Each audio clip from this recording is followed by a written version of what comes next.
Okay, so you were saying that this book is about what a man wants, right?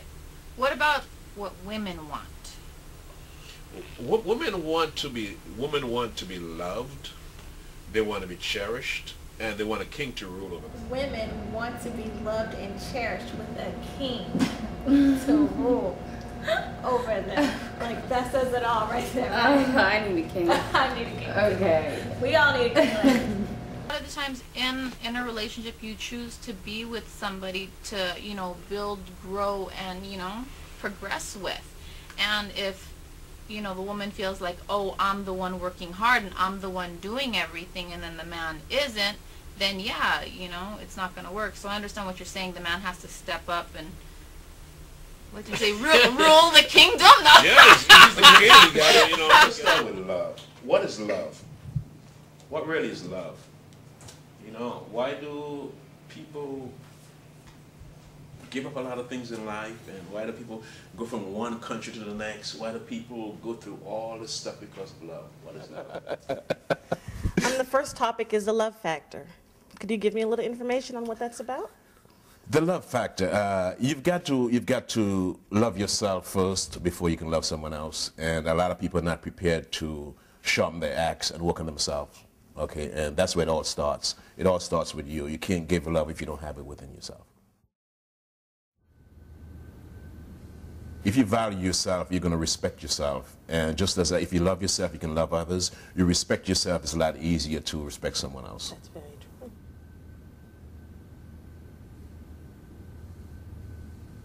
After 13 years of marriage, I ended up in a divorce. And I was like, this should not happen to me. I know too much. And I started looking for answers. And I began to associate with people who've got like 30 and 40 years of marriage. I've read dozens upon dozens of books on relationships, and I got to the point where I wanted to give back. I didn't want people to have to fall and make the same mistakes that I did. Thank you for joining. Thank you. Oh. This is my new book, and I spread some love relationships one-on-one. Tell us what's been love. You better go on a tour with this book, spread some love, and share some love with everybody around the world. What are your plans for the future? I'm absolutely ready. There's so many things that's lined up in regard to this project that I'm just, you know, at times I wonder, am I really up to the challenge? But because I've realized that there's so many people in need of what I've written and in need of what I have to share. And it's going to take me not only across the USA, but also in different countries. You know, there are a lot of books coming down the pike, and I don't know, but it's just going to be books from here on out. Books are going to be coming. Mr. John Andrews, you're such an amazing, beautiful soul. What the Hollywood story? That's pretty intriguing. Tell us some exciting events that's happened to you here in Hollywood. Yeah, I came to Hollywood, and you know, I struggled. I've struggled like most people who come to Hollywood. You know, they've got to get it right and find the right thing until their career takes off. And I struggled. It was just really, really tough for me. I went through a divorce, and you know, with my 3 sons, and you know, I kind of like hit bottom. No matter what's standing in your way today, you can become the person that you absolutely want to become. Your friends, your peers might tell you you can't do it. Your parents, at times, they may not have believed in themselves enough to accomplish all of their dreams, and they might tell you at times that your dream is far-fetched, especially if it's something that they have never done. But I want to let you know, you don't have to disrespect your parents' wishes for your life, but understand that no matter what you have in your heart and soul that you want to accomplish, you absolutely, absolutely, no stopping you. You can accomplish it.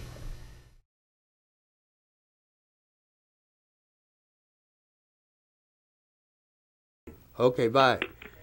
Okay, John, so let's get back to the conversation on what does it take to actually set it up for you to start writing your book? Is it weeks, months, years? What does it take? It all depends. Once you have an idea as to what the subject matter you want to write about, you can sit down and really create an outline. My very first book, I was able to write the first draft in 1 week. But that's been like 23 years of personal development. And, you know, when I decided I was going to write it, everything was just flowing. And it was like a dam that just burst wide open and thoughts were flowing. I was going to my book library and just pulling books with the exact quote already highlighted to insert into that page or that paragraph. So, you know, it's a mindset. You got to have the mindset that, yes, you're going to write it and commit to it, and it flows. It flows. That's what I found out about writing. It just flows. Well, you know, so many men and women are afraid of commitment. You know that, right? Absolutely. Well, what role does commitment play in the experience of love? And so John is my guest, and we're just having a great time here. So John, we have already went through some of the steps already. You said, you know, you got to have a passion for it, you know, and sometimes if you get writer's block, you take a break from it, you go to the ocean, and you do meditations and all that kind of thing to get started. But who inspired you to write? I was thrust right into it, Al. Several years ago, I tried to acquire the rights for a screenplay that I really wanted to remake. I was so passionate about it. I already knew how I wanted to remake this movie. I was so sold on it. And it took me about 3 weeks to find out who held the rights to it. And when I found who had the rights to it, I called the studio.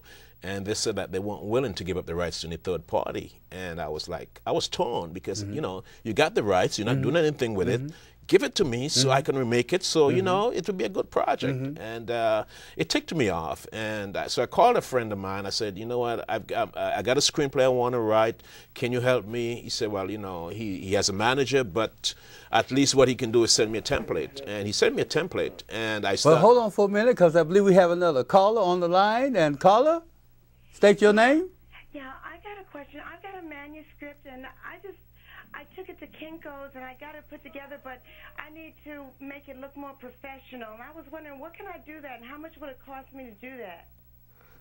Well, it really depends on who you take Thank you for your call. You take it to. If you should, I would say find a good editor who can work with you and help you put it together. Because sometimes a lot of us as writers, we're not always able to do the finishing touches because we're so close to the product that sometimes we need to pass it on to someone else so they can see the errors, they can help us make certain corrections. I would say find an editor who is good and they can really give you some guidelines as to what you do to take the product to the next level. You got that, caller? All right, thank you for calling. Okay, we're going to continue on this conversation, John. Now, where were we? We was in the conversation of saying that... we're talking about how I got into writing. Okay, yeah, how you got into writing. So I decided I was going to write, and I said, you know what, someday they're going to be begging me to sell them my screenplay. And that drove me into writing. And I got into writing. My first screenplay I finished in 29 days, and I showed it to a director friend of mine, and he sent me back an email. He said, John, you're such a novice. I don't know what you're doing writing. You should give it up. No, it's not for you. And I was torn. For a week, I couldn't touch the keys on my computer. But I went back to it, and about a year later, I showed him one of the scripts I wrote, and he was like, gosh, John, this is absolutely phenomenal. Not too many people know how to write action flicks, and this is really, really good. So then I knew I really had the edge, and I decided, you know what, I'm going to write, I'm going to continue writing, because you can't stop me. You can't stop me from doing what I want to do. Losers let things happen, but winners make things happen. Winners are never satisfied with who they are, and therefore, they are constantly working on changing and enhancing their self-image. They have a vision of the person they want to become. And they develop a well-defined, emotional picture of themselves as if they have already achieved that goal. Advanced winning pumps through their veins.